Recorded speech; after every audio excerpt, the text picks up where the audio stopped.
जय हिंद दोस्तों, वंदे मातरम। तो आज की इस फिजिक्स की क्लास में आपका स्वागत है।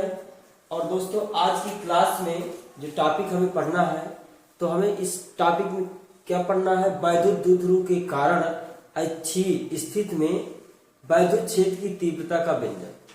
जो इसके पहले वाले लेक्चर में बिंदु आवेश के कारण वैद्युत क्षेत्र की तीव्रता का व्यंजक ज्ञात किया गया था और कूलॉम का नियम। तो इसके पहले वाले लेक्चर जरूर देखिए, ठीक है। तो अब इसमें डेरिवेशन दूसरा है और कौन सा है, चैप्टर नंबर फर्स्ट है, कक्षा 12 का फिजिक्स है। तो आपको यहाँ पे कौन सा डेरिवेशन है, वैद्युत द्विध्रुव के कारण tan A यानी अच्छी स्थिति में, भाई दो स्थिति होती हैं, अच्छी होती है और निरक्षी होती है। तो अच्छी स्थिति में वैद्युत क्षेत्र की तीव्रता का व्यंजक, ठीक है, मोस्ट इंपोर्टेंट है, इसको याद करना है और इसका डेरिवेशन आना चाहिए सभी को। देखिए सबसे पहले ये जान लेते हैं कि इसका डायग्राम कैसे होता है, क्योंकि डायग्राम से ही हम डेरिवेशन कर पाएंगे। तो सबसे पहले ये जान लेते हैं कि इसका डायग्राम क्या होता है। तो वैद्युत द्विध्रुव के कारण तो सबसे पहले एक द्विध्रुव बना लेना है, एक हमें क्या बना लेना है, द्विध्रुव। तो ये देखो वैद्युत दो ध्रुव हो गया, ठीक है, जिस पर चार्ज रखना है। मान लीजिए ए भी एक वैद्युत द्विध्रुव है, ठीक है। इसका मध्य बिंदु दर्शा लीजिए, इसका मध्य बिंदु है O, जो यहां से यहां तक की दूरी होती है L होती है। आपने पढ़ा होगा वैद्युत द्विध्रुव में, जब वैद्युत द्विध्रुव पढ़ाया गया है तो उसमें बताया गया होगा कि 2L दूरी पर स्थित होते हैं। इसके बाद इस पर जो बिंदु A है, इस पर चार्ज है, चलो मान लीजिए प्लस Q चार्ज है और इस पर माइनस Q चार्ज है, माइनस Q चार्ज है, प्लस Q चार्ज है। इसके बाद यहां से हमें, क्योंकि यहां से हमें क्या करना है, हाँ ठीक है। तो यहां से बिंदु A से R दूरी पर, कितनी दूरी पर, R मीटर की दूरी पर, R मीटर की दूरी पर कोई बिंदु यहां पर P लेना, कोई बिंदु क्या लेना, P लेना है, जिस पर तीव्रताएं क्रमशः E1 तथा इधर की ओर जो है, इधर की ओर E2। तीव्रताएं क्या है, इधर की ओर वैद्युत द्विध्रुव की तरफ E2 तीव्रता है, वैद्युत क्षेत्र की तीव्रता E2 है, और उधर विपरीत दिशा में क्या है, विपरीत दिशा में E1 है। तो बिंदु P पर हमें वैद्युत क्षेत्र की तीव्रता ज्ञात करना है। कितनी दूरी पर है, A बिंदु से R दूरी पर, ठीक है। तो ये इसका डायग्राम होता है। तो दोस्तों इसको अच्छे से बना लीजिए, क्योंकि ये इसी से पूरा डेरिवेशन आएगा। तो डायग्राम को बना सकते हैं। अब इसी के बारे में हमें लिखना है थोड़ा सा, ठीक है। तो लिखना है, चलो देखो कैसे लिखा जाता है। जो चीज हमने बनाया उसी के बारे में लिखना है। तो लिखते क्या है, प्रदर्शित चित्र में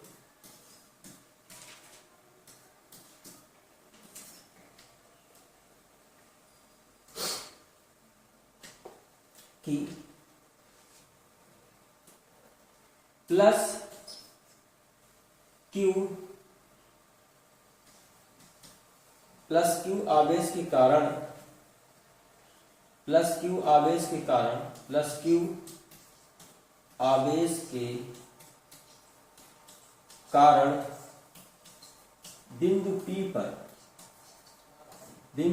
पर वैद्युत क्षेत्र की तीव्रता, वैद्युत क्षेत्र की तीव्रता। अब हमें क्या है, इसको निकालना है। तो देखो बिंदु आवेश के कारण तो हमने वैद्युत क्षेत्र की तीव्रता पढ़ा है कि क्या होता है, E बराबर 1/4 पाई एप्सिलॉन नॉट Q बटा R² होता है, ठीक है। तो ये बात तो हम अभी इसके पहले वाले लेक्चर में पढ़ के आए हैं कि बिंदु आवेश के कारण वैद्युत क्षेत्र की तीव्रता का सूत्र क्या होता है। तो वही यहाँ पे ज्ञात करना है। तो देखो क्या आएगा, E1 बराबर आएगा 1/4 एप्सिलॉन नॉट Q बटा R स्क्वायर होगा। तो ये बताइए प्लस Q आवेश से देखो प्लस Q आवेश और P बिंदु तक की दूरी कितनी,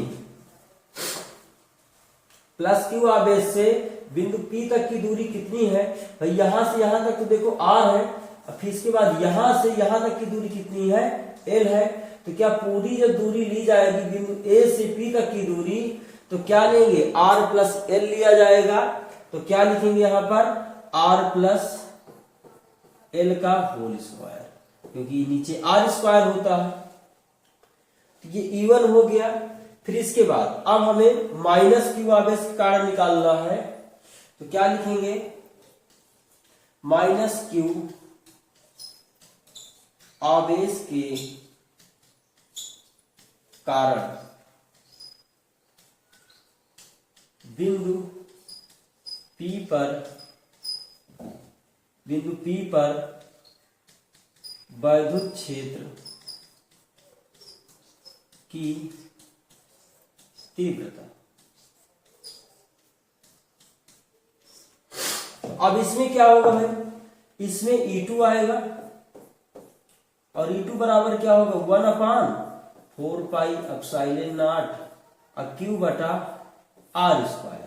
तो R का मान देखिए, दूरी का मान कितना है, तो अब हमें कहां से माइनस Q से, ध्यान दो माइनस Q से P बिंदु तक की दूरी निकालना है। तो बताओ यहां से यहां तक की दूरी तो हमें पता नहीं है, यहां से यहां तक की दूरी पता है और यहां से यहां तक की दूरी पता, देखो O से B तक की दूरी और O से P तक की दूरी पता है। O से P तक की दूरी R है, यदि R में हम L का मान घटा देते हैं, L घटा देते हैं, तो क्या यहां से यहां तक की दूरी आ जाएगी, बिल्कुल आ जाएगी। तो हम क्या लिखेंगे R माइनस L का होल स्क्वायर। क्या लिखा जाएगा R माइनस L का होल स्क्वायर। अब ध्यान दीजिए E1 का मान आ गया, E2 का मान आ गया। अब बिंदु P पर हमें परिणामी तीव्रता ज्ञात करनी है। तो देखो E1 और E2 अलग अलग दिशा में है, तो अलग अलग दिशा में होने के कारण ये एक दूसरे को नष्ट नहीं कर, एक दूसरे से क्या होंगे, घट जाएंगे। ठीक है, यदि एक ही दिशा में होते हैं तो जोड़ दिया जाता है, पर दोनों अलग अलग दिशा में है तो इनको क्या करना है, घटा देना है। तो लिखना है नई लाइन से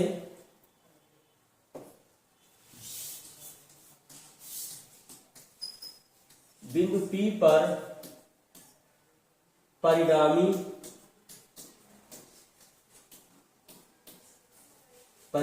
तीव्रता, बिंदु P पर परिणामी तीव्रता क्या होगी, कैपिटल E बराबर E2 minus E1, E2 minus E1। तो अब यहां से जो मान हमने ज्ञात किया था उसको रख देते हैं, इसको याद रखना E2 माइनस E1 होगी। अब जो मान हमने ज्ञात किया था उसको रख देते हैं। तो देखो कैपिटल E बराबर E2 का मान क्या था 1/4 एप्सिलॉन नॉट और क्या था Q by R minus L का होल स्क्वायर। ये E2 का मान था, फिर माइनस का चिन्ह लगा के लिखेंगे E1 का मान 1/4 एप्सिलॉन नॉट Q बटा इसमें R प्लस L का होल स्क्वायर। अब इसको सॉल्व कर लेना है, जो फाइनल आएगा तो हमारा डेरिवेशन का सूत्र हो जाएगा। चलो तो इसको फाइनल सॉल्व करेंगे। देखो जो चीज सेम है उसको कॉमन ले लेते हैं, तो देखने को मिल रहा है कि ये जो 1/4 एप्सिलॉन नॉट है तो दोनों में है और Q भी दोनों में है। तो क्या हम इतना कॉमन ले सकते हैं Q/4 एप्सिलॉन नॉट, इतना कॉमन लिया गया। कोष्टक के अंदर बचेगा 1/R माइनस L का होल स्क्वायर और माइनस R प्लस L का होल स्क्वायर, इतना बचेगा। अब इसको हमें सॉल्व करना है। लासा लेके, तो Q by 4 pi epsilon not, LCM लिया जाएगा तो एलसीएम दोनों का होल स्क्वायर है तो उसी तरह आ जाएगा भाई, अलग अलग है तो r माइनस एल का square into r plus L का होल स्क्वायर, दोनों आ गया उसी तरह। तो इसमें देखो अब हल करना है, जब इसमें भाग देंगे ये वाला कट जाएगा, ये आएगा ऊपर वाला, तो r प्लस एल का होल स्क्वायर माइनस इसमें जब भाग देंगे तो प्लस वाला कट जाएगा, माइनस वाला आएगा, तो r माइनस एल का होल स्क्वायर। इसको होल स्क्वायर खोल देते हैं तो q by 4 pi epsilon naught, whole square खोलिए तो a प्लस बी का whole square, r square plus L square plus 2rl आएगा क्योंकि 2a भी होता है। फिर माइनस चिन्ह लगाओ, माइनस आया, ब्रैकेट लाया, r square plus L square और माइनस क्योंकि माइनस वाला है 2rl आएगा। चलो नीचे क्या है हमारे पास, दोनों का होल स्क्वायर एक साथ लिख सकते हैं क्योंकि दोनों में स्क्वायर लगा है, तो r माइनस एल और r प्लस एल दोनों का क्या लिख सकते हैं, दोनों का होल स्क्वायर लिख सकते हैं साथ में। चलो माइनस का गुणा करा देते हैं, फाइनल देखो कितना कि ई बराबर चल रहा है, तो q upon 4 pi epsilon not r square है प्लस एल स्क्वायर है प्लस 2rl है, माइनस का अंदर गुणा कराएंगे तो माइनस का r स्क्वायर होगा और प्लस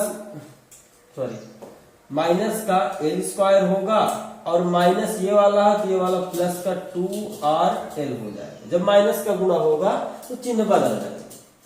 फिर इसके बाद जो नीचे है तो देखो नीचे क्या लिखा है, एक बार एक कोष्टक में a माइनस बी, एक कोष्टक में a प्लस बी, तो ये क्या होता है सूत्र, ये सूत्र होता है a square minus B square, तो एल स्क्वायर आ जाएगा। अब पूरे का होल स्क्वायर तो अभी लगा ही है। चलो भाई ये सूत्र यदि ना पता हो तो यहाँ पे हम सूत्र लिख रहे हैं तो इनको लिख लीजिए। जो यहाँ पे हमने खोला है a प्लस बी का होल स्क्वायर खोला गया, a square plus B square होता है प्लस 2ab होता है। फिर a माइनस बी का होल स्क्वायर होता है a square plus B square minus 2ab होता है। एक सूत्र और लगाया, एक कोष्टक में a प्लस बी, एक कोष्टक में a माइनस बी, तो ये होता है a square minus B square के बराबर। ये तीनों फार्मूला यहाँ पर यूज हुआ है, तो इसको जिसको पता ना हो तो नोट कर लीजिए और इसको लिख लेना, ठीक है। तो यहाँ तक हो गया, बात समझ में आ गई। अब जो चीज कटने वाला उसको काट दिया जाए, तो ये कितना बराबर ई बराबर चल रहा था, ठीक है। अब देखो कितना कटने वाला क्या है, जो पहले लिखा पहले उसको लिख लेते हैं। पहले क्या है q by 4 pi epsilon not है, कोष्टक के अंदर देखो जो बचा उसको लिख लेते हैं, जो कटने वाला काट सकते हैं। r स्क्वायर से r स्क्वायर कट जाएगा, l स्क्वायर से l स्क्वायर कट जाएगा, 2rl और 2rl कितना हो जाएगा 4rl हो जाएगा। और बटे में तो लिखा ही है r square minus l square दोनों का होल स्क्वायर, ये तो लिखा ही है। चलो इतना हो गया।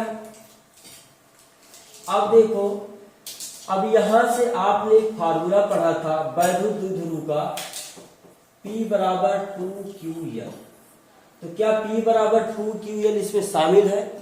भाई देखो ये Q को उधर पहुंचा देते हैं तो क्या हम इसको ऐसे भी लिख सकते हैं, E बराबर 1/4 पाई एप्सिलॉन नॉट। Q को वहां पे पहुंचाइए तो हम लिख सकते हैं 2 गुणे 2ql, क्या ऐसा लिख सकते हैं। अब बटे में रहेगा r square minus l square का होल स्क्वायर। तो देखो हमने क्या किया, जो 4 था इसको हमने 2 गुणे 2 लिख दिया, क्यू को उधर पहुंचा दिया तो क्यू हो गया, ठीक है। और यहाँ पे अच्छा अभी मिस्टेक है, कोष्टक लगा देना। यहाँ पर देखिए 2QL अभी कैसे लिख सकते हैं,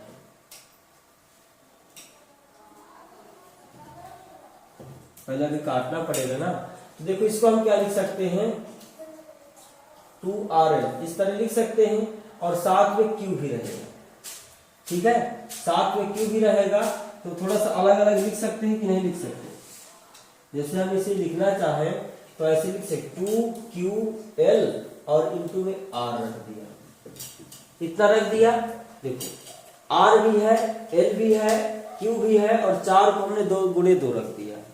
अब यहां से हमें क्या करना है, इसका स्क्वायर था ना भाई, हाँ स्क्वायर लगा के चलना। अब इसको सॉल्व करेंगे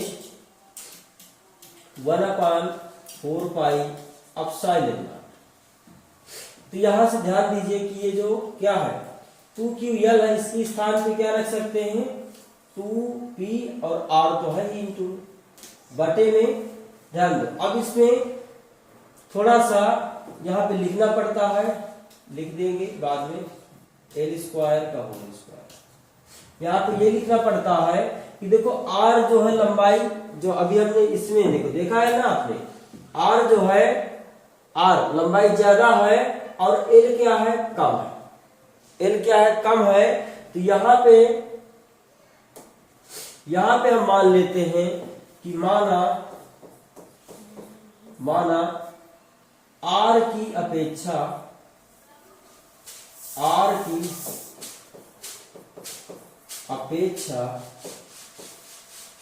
L लेस देन बहुत कम है, या तो इसको ऐसे लिख सकते हैं R less than L। L का मान बहुत कम है तो L को 0 मानना पड़ता है, नग्न मानना पड़ता है। तो ये आ जाएगा E बराबर 1/4 पाई एप्सिलॉन नॉट और 2PR बटे में L का मान 0 हो जाएगा तो R स्क्वायर का होल स्क्वायर, ठीक है। तो होल स्क्वायर रहेगा तो आप डायरेक्ट इसमें पावर 4 भी लिख सकते हैं, समझते। फिर इसके बाद देखो एक R से एक R कट जाएगा क्योंकि यहाँ पावर 4 है, वहां पावर 1 है, तो एक काट देंगे तो फाइनल सूत्र हमारे पास आएगा E बराबर 1/4 पाई एप्सिलॉन नॉट 2P बटा R पावर 3। ये हमारा क्या होता है, वैद्युत द्विध्रुव के कारण अच्छी स्थिति में वैद्युत क्षेत्र की तीव्रता का व्यंजक होता है। तो ये वाला फाइनल डेरिवेशन हो चुका है, स्क्रीनशॉट ले लीजिए और इसको 1-2 बार प्रैक्टिस भी कर लेना है क्योंकि एग्जाम के लिए मोस्ट इम्पोर्टेंट है, ठीक है।